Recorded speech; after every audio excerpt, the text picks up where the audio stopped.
We are talking today about how to make money and save money as a stay-at-home mom. I've got a few tips and tricks that I'm going to share with you guys. So if you want to hear what those are, then stay tuned.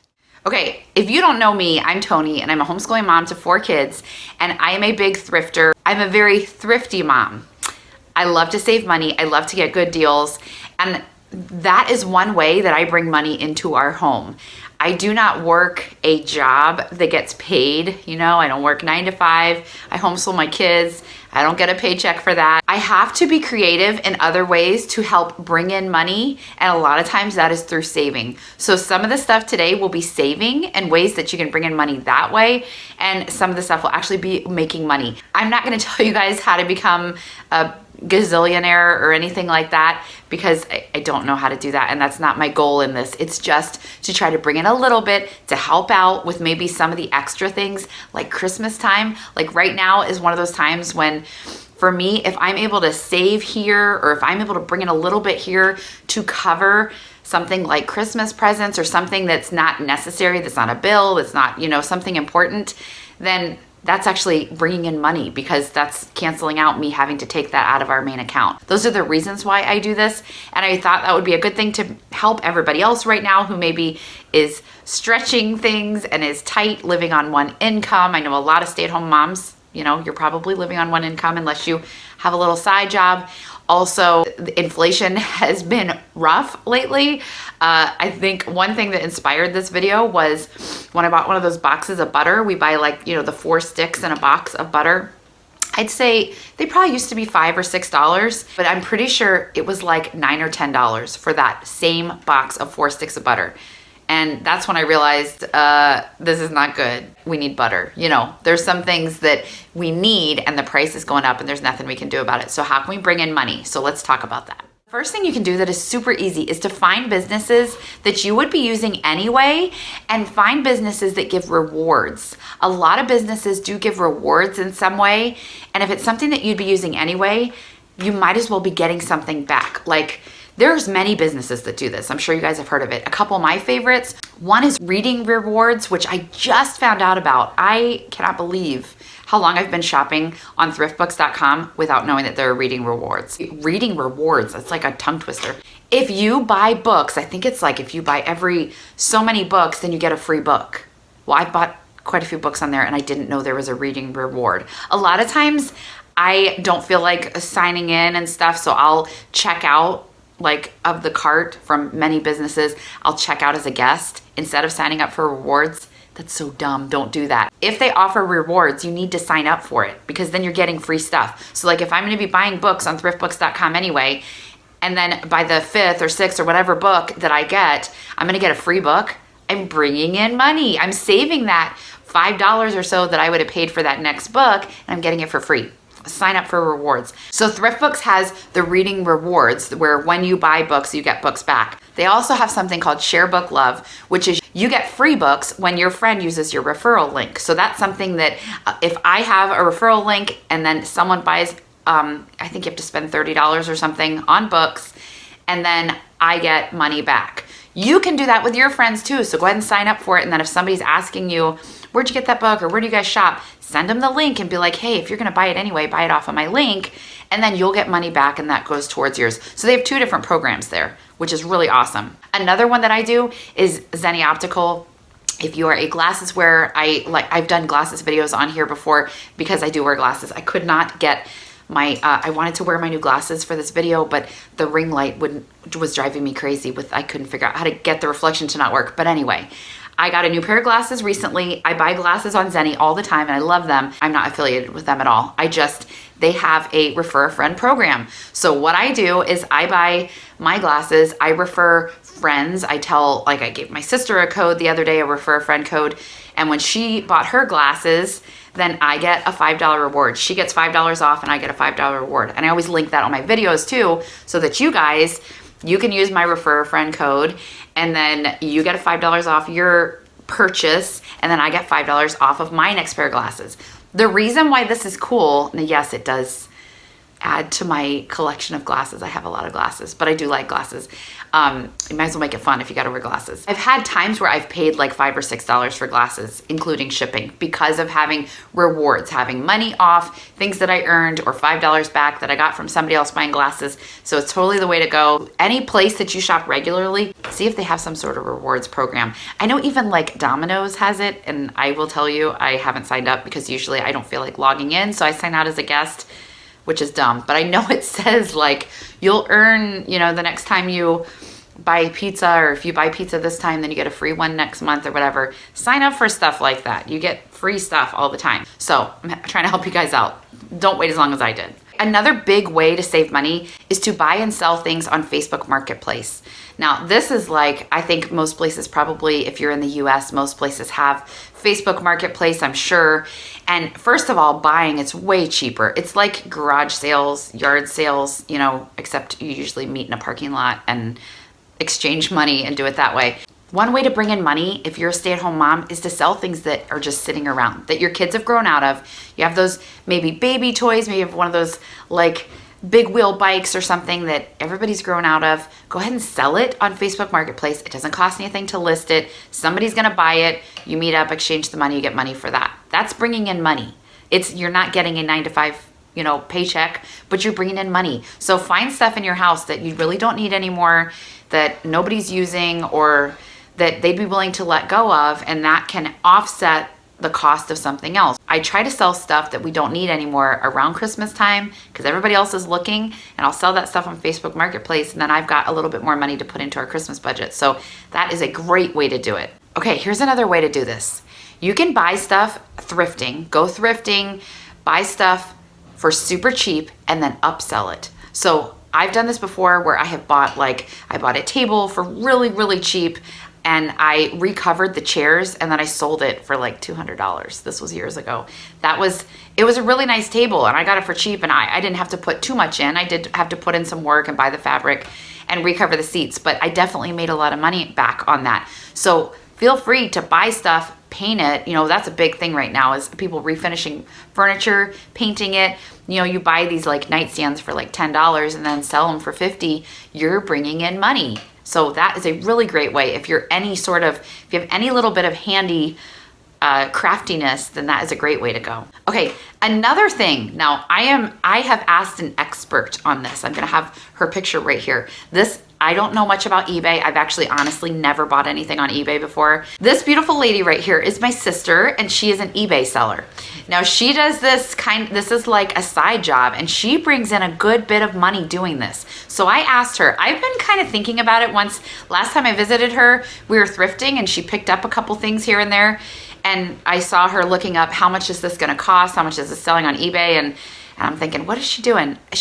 I'm gonna give you some examples of what she's made, because I think this is something I'm going to try because she's really done really well with it. So I asked my expert sister, her name's Tila, I asked her to give us some tips. So I'm gonna share some tips that she gave us for selling on eBay. So first of all, she said it is trial and error. So you're probably gonna buy stuff in the beginning that is not gonna sell. It's, you know, it just is what it is. And then you might find some stuff that you don't think is going to sell, and then it sells really good. So it is trial and error, just like everything else in life. So give it some time. Give it a chance. I actually bought this sweatshirt when I was with her thrifting. NASA sweatshirt. Okay. Another tip of hers was to find good deals on a variety of items. So you don't necessarily want to just hone in on one thing, like just home decor or just purses or something, because you can reach a wider variety of people on eBay. One other thing she said, when you're in the store and you're like, I don't know what this would go for. I don't know if this is a good deal. So she said, use the eBay search section to see if the item you're looking for has sold, okay?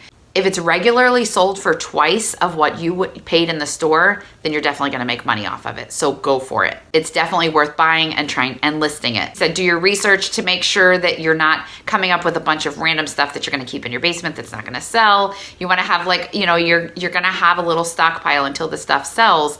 But if you make sure that you're doing your research and making sure that you're listing it at a good price, she does comparables, kind of like with a house. You know, when a realtor gives you comparables as to what people are asking for in that neighborhood. You do the same kind of thing for that. Make sure you're not asking too high or too low.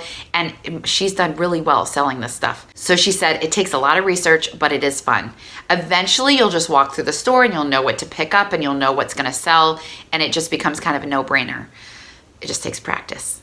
Another thing, just like with so many more things in life, consistency is key. List consistency.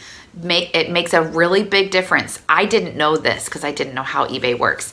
But she said the more often you list, the more traffic you're gonna get to your eBay store and the more followers that are gonna pay attention to what you're selling. So I didn't know that that's how that worked. It's kind of like with social media. Like if you only post once in a blue moon, you know, people are going to kind of move on and forget about you. But if you're posting more often, you get more people to follow you. eBay's the same way. I didn't know that. You guys might already know that, but I didn't know that. So I thought that was very interesting. So here's a couple examples. When I was there, she was packaging this up and sending it to a guy.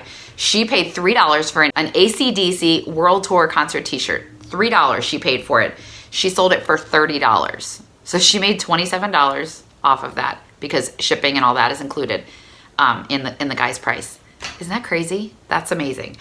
Another one that she did, Pit. Have you guys ever played that game, Pit? I've never actually played it, but I see it at the thrift store all the time. She found a brand new Pit game, like new in the wrapping. She paid $1.99 for it. She sold it for $20. $18 margin there, guys. This is so good. And if you're thrifting anyway, then you can just pick things up. You don't have to buy a ton of stuff. You don't have to be one of those people that has loads of junk in your car, but buy the things that look like they'll sell and give it a try, and you'll be making a little bit of extra money here and there. So I think I'm gonna give it a try. I'll let you guys know if I decide to do it. A couple more ways that you can make money as a stay-at-home mom. One is a YouTube channel. You could start a YouTube channel. It's not easy money. A lot of these things are not like easy money. It took me like, I think 2 years doing this YouTube channel before I made any money, and I am not making big bucks, but I am bringing in enough money to pay for our Christmas presents. So that is still, it's money that is not coming out of our account. That honestly right now, because of our life circumstances, with my husband being off work, we don't have money for Christmas presents, like at all.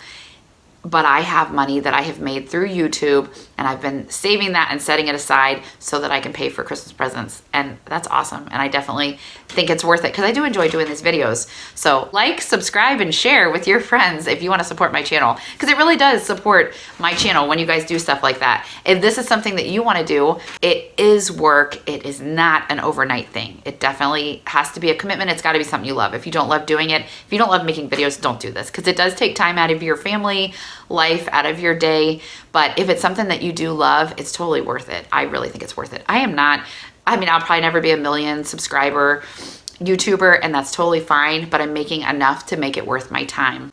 We touched on thrifting, but definitely thrifting. If you're buying clothes at the thrift store, you're saving money. Where rather than, if your kid needs a pair of jeans, you can go to Kohl's and you can pay, what, $40 or something for a pair of jeans. I don't know, probably $20 to $40 for a pair of jeans, okay? Or you can go to a thrift store and probably find your kid a pair of jeans at the first thrift store, maybe the second thrift store for, what, $2 or something. So that's definitely saving money. That's bringing in money, because that $18 that you would have paid for the extra on the jeans at Kohl's, you're keeping in your family's account. So that is bringing in money. You're saving money, which is also keeping that extra money in there. So thrifting is a way to go. I know you guys know that, and I know you hear that from me all the time, but it is the way to go. Another big, big investment, but worthwhile, is to open a family business. Our family, 2 years ago, we opened an inn, and we bought an old farmhouse and we renovated the farmhouse. My husband did all the work himself. That was another way to save money. He did all the work himself. He's super handy.